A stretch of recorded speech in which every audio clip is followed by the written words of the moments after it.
Okey, mari kita tengok balik secara ringkas. Awak tengok je saya tak cakap apa. Perhati dia punya arah akar itu dan awak tengok yang bergerak itu adalah yang hujung. Yang belakang tu lama-lama ada tinggi kan. Okey. Itu akar pada masa yang sama pucuk itu dia semakin menolak ke atas. Dan you boleh nampak pucuk itu dia masuk lagi tinggi. Alright. Mengalir ke mana? Mengalir ke air lah. Okay. Dan you boleh nampak yang hujung tu bergerak. Maksudnya tidak ada meristem dan dekat pucuk ini juga lah ada meristem. Okay. Mari kita go into more details lah. On the next slide. Okay, so basic concept for the plant growth. Okay, in order untuk grow, plant memerlukan contohnya adalah this one lah, sunlight. Dan yang kedua, plant memerlukan air and minerals.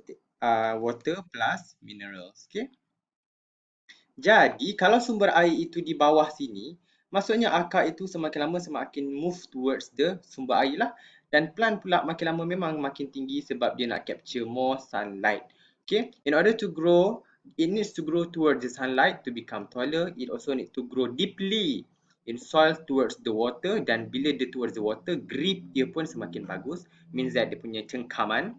Pada masa yang sama, bila dia semakin tinggi, kalau badan dia tak besar, dia akan tumbang. Jadi ukur lilit badan ini pun kena besar lah. It needs to grow laterally, means that dia kena grow ke tepi, sideways in order to support the growing size. Okay. Hence, apakah sel yang penting untuk pembesaran ini? Perlunya meristem. First is the apical meristem. Dia kata apical meristem dia berada dekat hujung apex, which is dekat pucuk atas dan juga dekat hujung akar. Okay, they're located at the shoot and the root tips promote horizontal growth. Bila kata horizontal means dia menegak.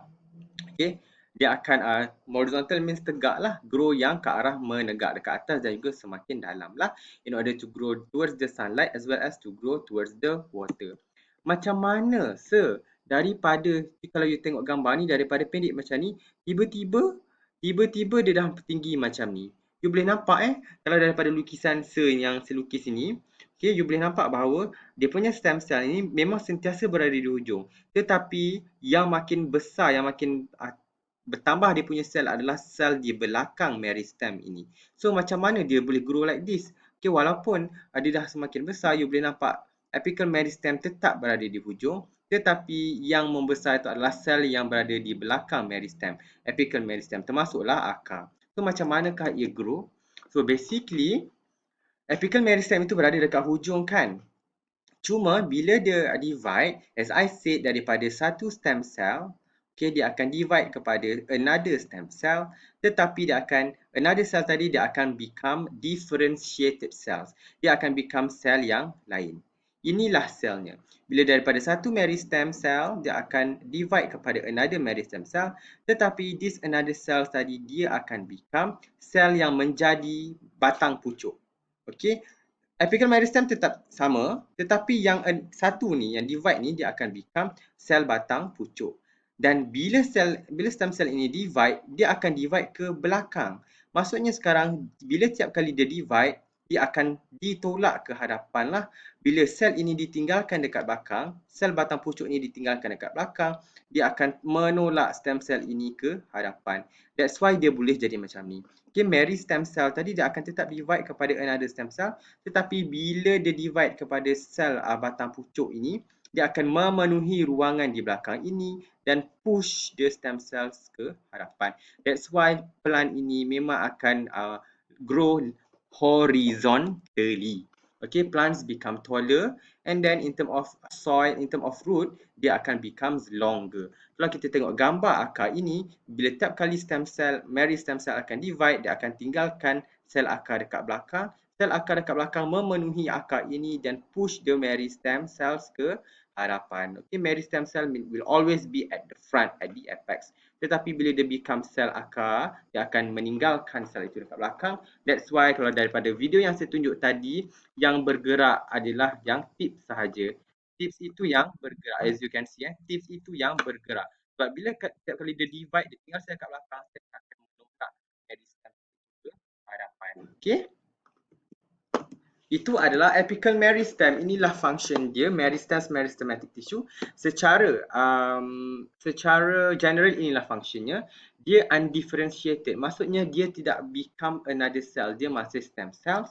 Cuma satu daripada stem cell itu dia akan commit. Dia akan mendedicate diri dia untuk become cell yang jadi cell, permanent cell lah. Ini adalah antara permanent cell yang kita akan tengok, permanent tissues lah. In this case, sel batang pucuk. Okay. Kemudian kalau you tengok untuk meristem cell disebabkan dia divide, dia ada thin cell wall, small vacuole and then cytoplasm. Dia lebih kecil berbanding yang lain lah. Dan dia berada di hujung sini. Kalau awak tengok apical meristem ni dia berada dekat hujung ini sahaja. Dia tidak berada dekat belakang. That's why nanti kalau ada eksperimen I tahu tu you buat ke tak, kita akan tengok ada onion root tip. You boleh nampak nanti bila we view under microscope, region yang hujung dekat akar pokok bawang ni, akar bawang ni memang sangat-sangat highly divided. Kita akan belajar next semester. Okay, and apakah function meristems ini? Dia has capability to divide by mitosis, which is cell division. Bila saya cakap macam ni, ini namanya adalah mitosis, from one cell to two daughter cells, and then dia akan produce new cells continuously. Okay, dan this plant cells responsible for growth of the plant. You bayangkan kalau anak-anakku, you bayangkan kalau you ambil akar, you potong hujung dia ni. Bila you potong hujung, you rasa, if let's say lah ni akar kan, then you ambil, you potong hujung ni, you buang. Adakah you rasa akar ini akan grow? Adakah akar ini akan memanjang kalau you potong hujung dia? Tidak. Bila you buang ke depan ini, you buang stem cell. Bila you buang stem cell, as I said, stem cell sahaja yang boleh divide. Bila dia dah become, when dia dah become, let's say, sel batang pucuk, when dia dah terminally differentiated, these cells dah tak boleh divide. Dia akan mati, dia akan hidup dan dia akan mati pada at one point. That's why hujung akar ni sangat-sangat sensitif. Bila awak menanam pokok, jangan awak sentuh hujung tu. Boleh sentuh tapi sangat-sangat berbahaya sebab kalau sel ini mati, akar memang dah tak akan tumbuh. Okay, ini adalah tips cultural daripada saya. Okay, menarik tak biologi? Ini yang saya nak tekankan dalam kelas. Okay, walaupun kita belajar, kita kena faham bahawa ilmu biologi itu lebih daripada paper. Okay, bila kita belajar pasal apical meristem, kita tahu bahawa part yang paling sensitif dalam pokok adalah dia punya pucuk dan dia punya hujung akar. So tak boleh sentuh. Kalau sentuh, plant memang tak boleh nak tumbuh dah, plant akan mati. Okay, that's why kalau kita makan kalau you perasan sini, dia katakan plant itu ada thin cell, untuk meristem ni, dia has thin cell wall. Bila kata thin cell wall, in term of, kalau kita tengok kesegahan dia, kekerasan dia, disebabkan dia ada nipis, cell wall yang nipis, that's why maksudnya sekarang, kalau banyak-banyak, dia akan jadi lembut. That's why pucuk, kalau pucuk paku tu, kalau kita makan, kita tak makan yang batang dia, kita makan yang pucuk sebab hujung dia tu lebih lembut kerana dekat situ ada stem cell yang ada thinner cell wall. Cell wall yang lebih nipis. Bila lebih nipis, bila kita gigit pun lembut je sebab dia punya cell wall itu nipis. You bayangkan, you ambil pokok pakis, you gigit batang yang tengah. Punyalah kereh kan? Tak boleh sebab dia ada thicker cell wall. Alright? Yang hujung-hujung ni dekat pucuk-pucuk, dekat akar itu je yang lembut lah. Sinilah ada apical meristem, sini pun ada apical meristem. Okay? As I said, apical meristem for active and root of the shoot and function untuk primary growth of the shoot and the roots lah. Yang ada 3 jenis iaitu protoderm, ground meristem and procambium. Okay, just understand the concept only lah. Ya, protoderm, procambium and ground meristem.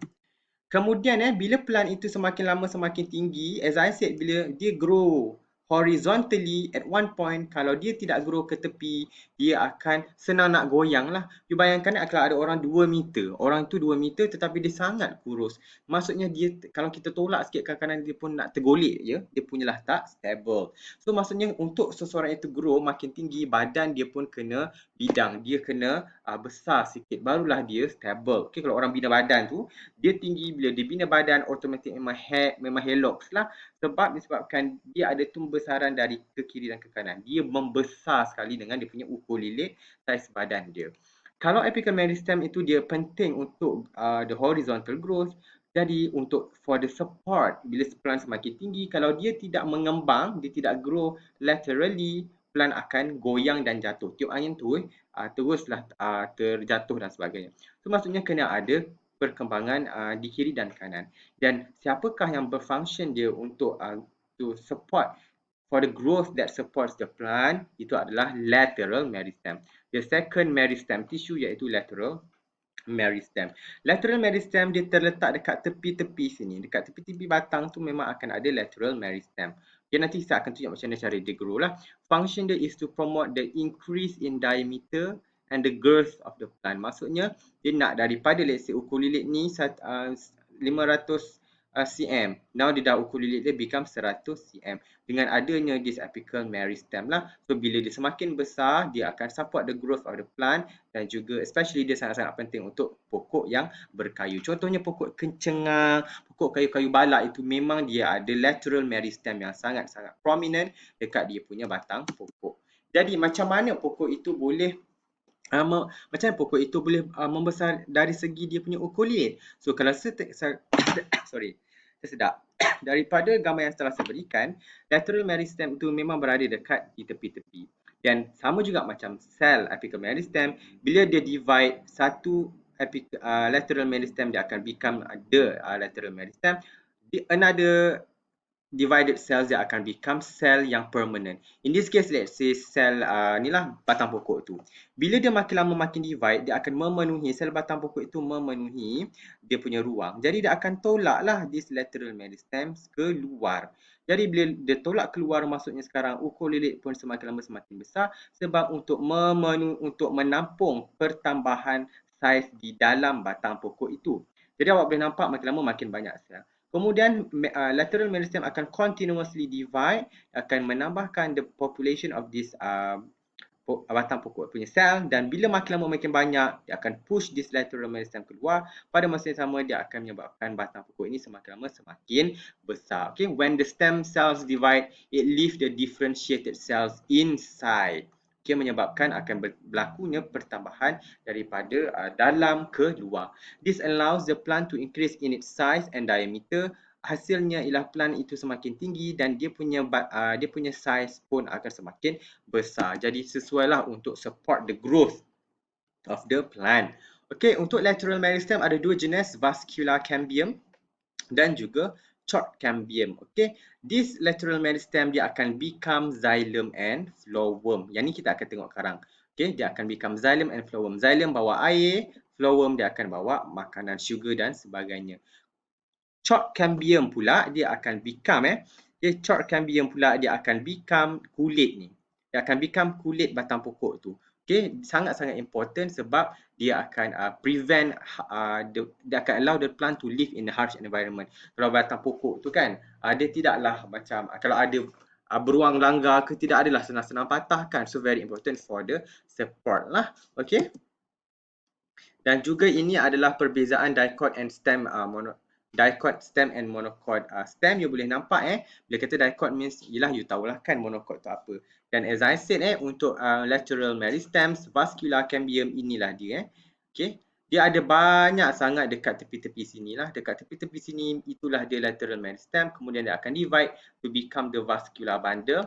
Dia akan become phloem and xylem and phloem. Ini adalah phloem and xylem. Ini akan bawa air, ini yang akan bawa makanan. Okay, sama juga macam this monocot stem, dia ada banyak sangat stem cell lateral meristem dekat sini. Dia akan divide to become this vascular bundle, iaitu phloem and xylem and phloem yang kita akan tengok later. But just to let you all know, ada dekat sini adanya apical meristem, lateral meristem. Okay, itu je konsep dia.